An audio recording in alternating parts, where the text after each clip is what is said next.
بسم الله الرحمن الرحيم الحمد لله رب العالمين نحمده ونشكره على هدايته والصلاة والسلام على سيدنا ونبينا محمد وعلى آله الطاهرين المعصومين المنتجبين اللهم صل على محمد وعلى محمد وعجل فرجه. Sisters and brothers, Assalamu alaikum wa rahmatullahi wa barakatuh.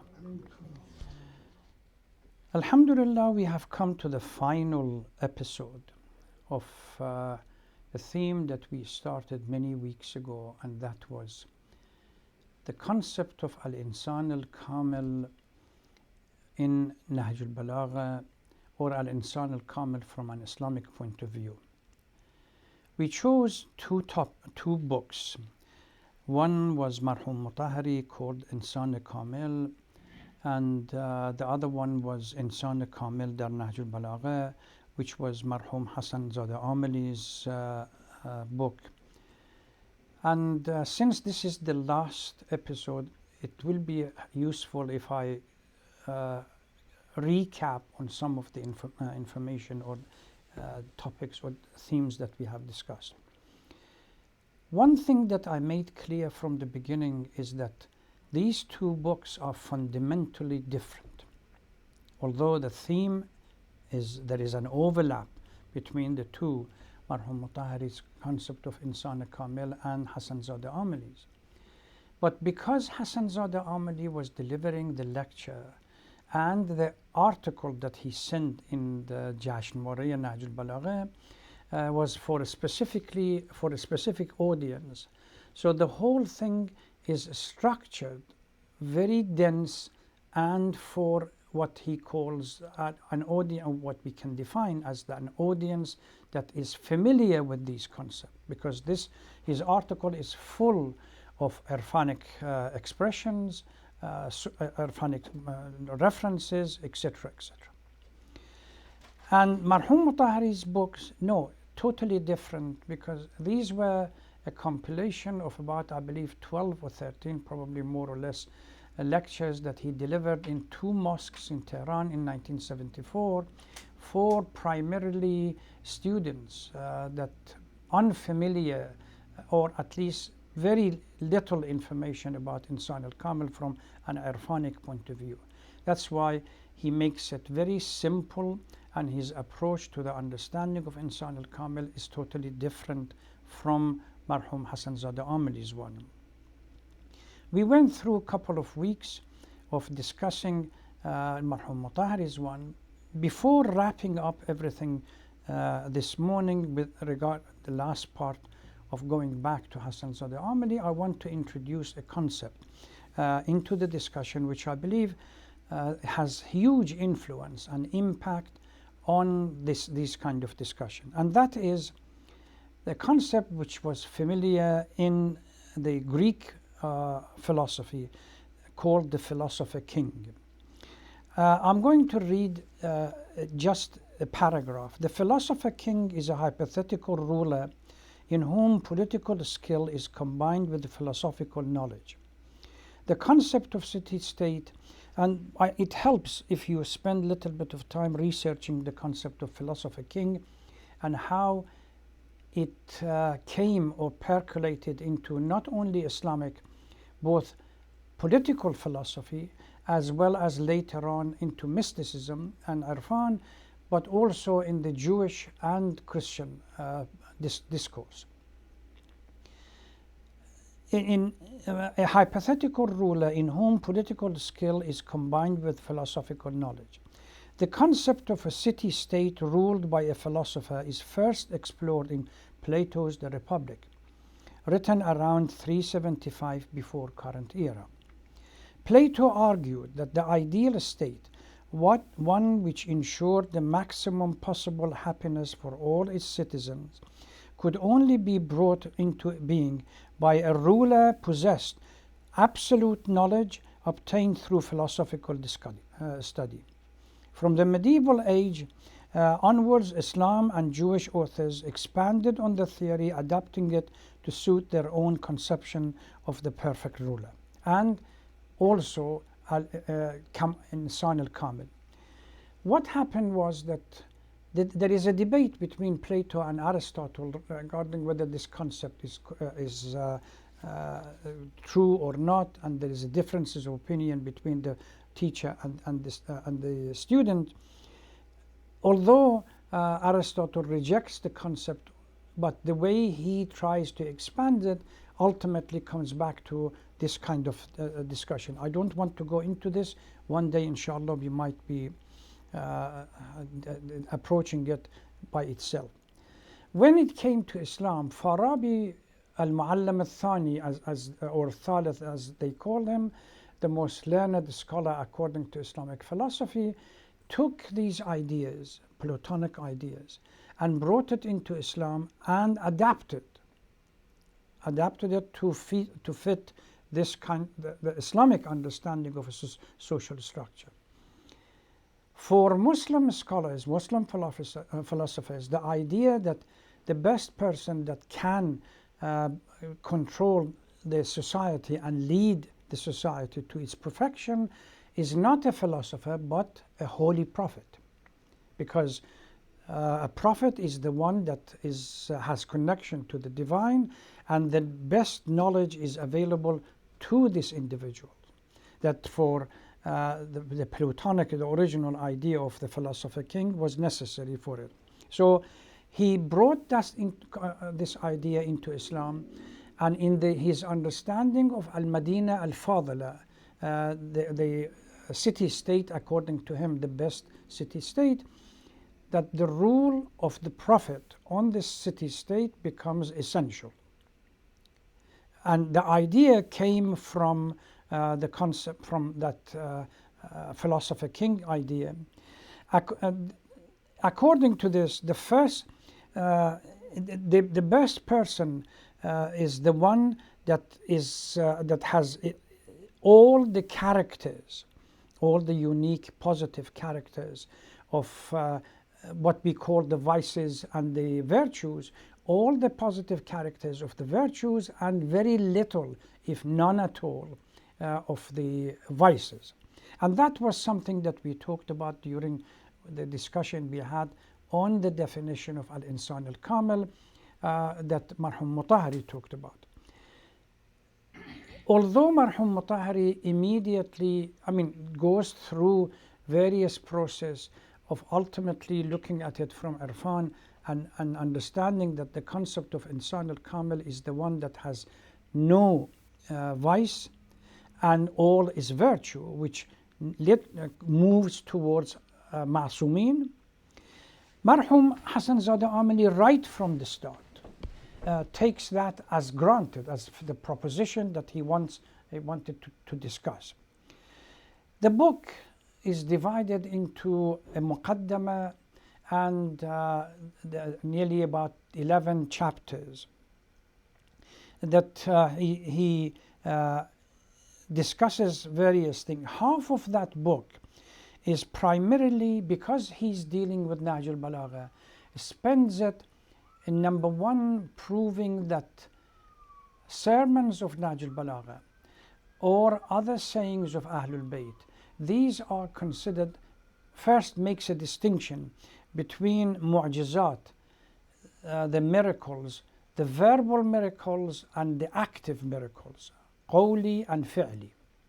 He says mu'jizat al-fi'li, it's the active miracles that happen during the life of, say, a holy prophet or even Ahlul Bayt during their life. These are limited to their own time. Whether it's the concept of Shaq al-Qamar, or whether crossing of Musa from the Red Sea, or what the Holy Prophet Isa did, or Prophet Ibrahim, or any other. These are limited to their own time. After their own time, the significance turn into purely an historical issue. But Mu'jizat al-Qawli, which is, this is something that are uttered and available, these become an eternal mu'jiza, an eternal miracle that has no time whatsoever and is timeless and eternal. And then he moves towards the sermons of Nahj al-Balagha and spends huge amount of time discussing the concepts of Nahj al-Balagha, from establishing its authenticity and the fact that before Sayyid Radi rahmatullah alayhi started collecting or compiling these sermons, there were others who had these collections and probably more of these sermons in their own collection. Then he uses various characteristics.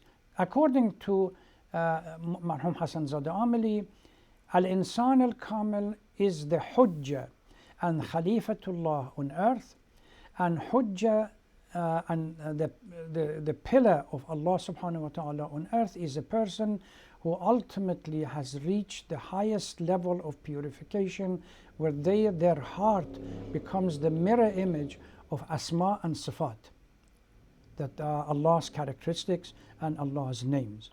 So this, and first is the Holy Prophet, and after that becomes Ahlul Bayt alayhim salam, because they are the infallibles, and then Hassanzadeh Amuli focuses on Amir al-Mu'mineen as the best example after the Holy Prophet. And naturally, because of his unique expertise in the field, he uses huge amount of references from various books, Futuhat, Misbah al-Uns, Fusus, Tamheed al-Qawa'id, and a number of riwayat and ayat.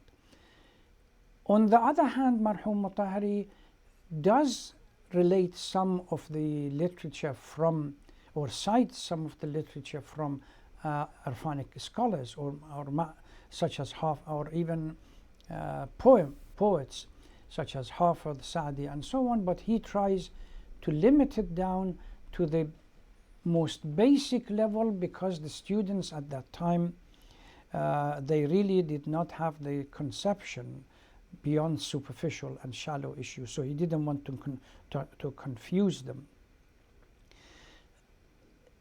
He, after going through Hassanzadeh Amuli, Marhum Amuli, after going through establishing that the book Nahj al-Balagha and the sermons of Amir al-Mu'mineen salawatullah salamu alayhi exemplifies and typifies the most exact and the most perfect mu'jiza of qawli, verbal mu'jiza, verbal miracle that for eternity they are alive. Then he moves into the Nahj al-Balagha and identifies 140, I believe, various sermons, but he addresses, I believe, around 70 of them, in which the concept of Insan al-Kamil in Nahj al-Balagha is addressed.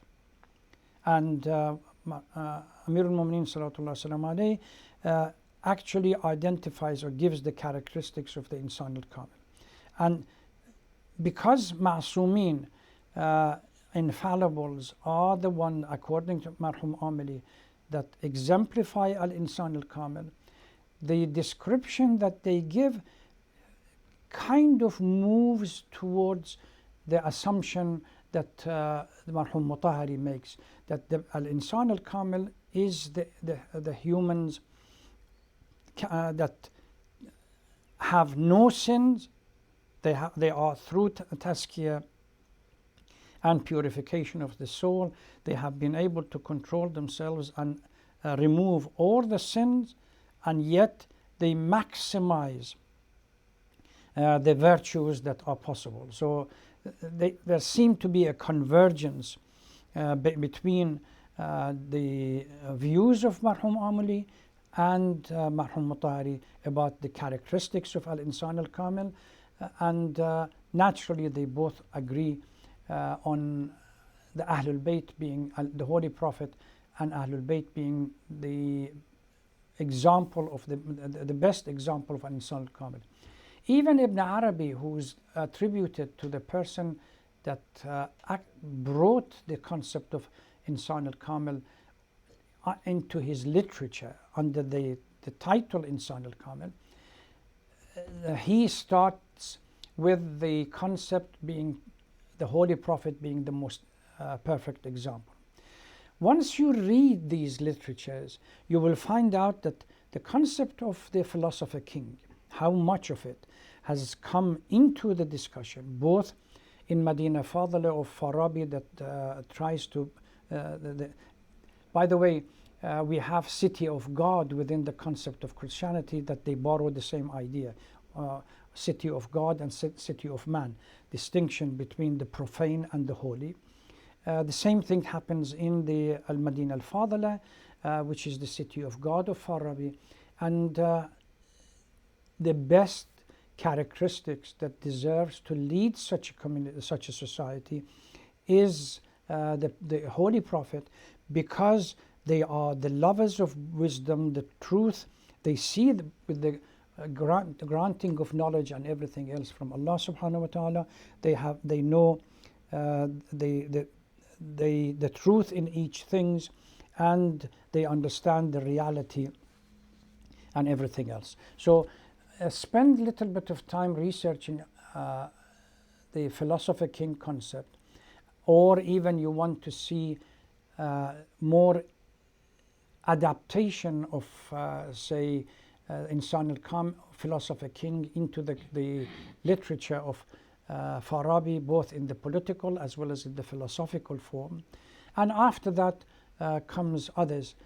Orafa and mystical figures have borrowed this concept, Al-Insan al-Kamil, and they brought it into their literature to prove that Qutb, the person who leads the society, the whole community, is the most perfect person that necessary to lead, because of the fact that they are the most complete individual. So the concept of philosopher king comes again in with a slight modification and adaptation. You see it in the literature of Abu Ali Sina as well, and a number of others in the Islamic context. I believe people such as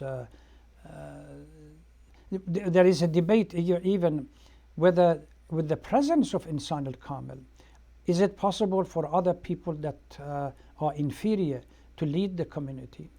And what should the Insan al-Kamil do under the circumstance that they have brought it into the debate between Shias and Sunnis regarding, once you accept Ali to be Al-Insan al-Kamil, the most learned, what would be the position of Umar and Abu Bakr under the circumstance as the political leadership, and whether people like Ali should follow them or should somehow craft an independent path. But these are all tributaries of the discussion that inshallah we can spend some other times.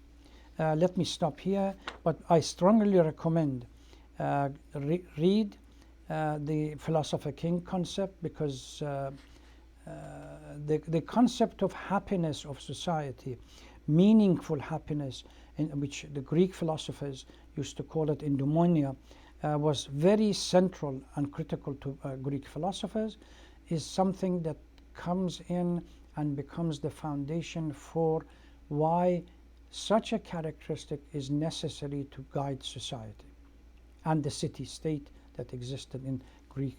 And most Greek philosophers were responsible for developing some kind of parameters for the success of city-state. Let me stop and then we answer questions. Thank you very much. Wassalamu alaikum wa rahmatullah.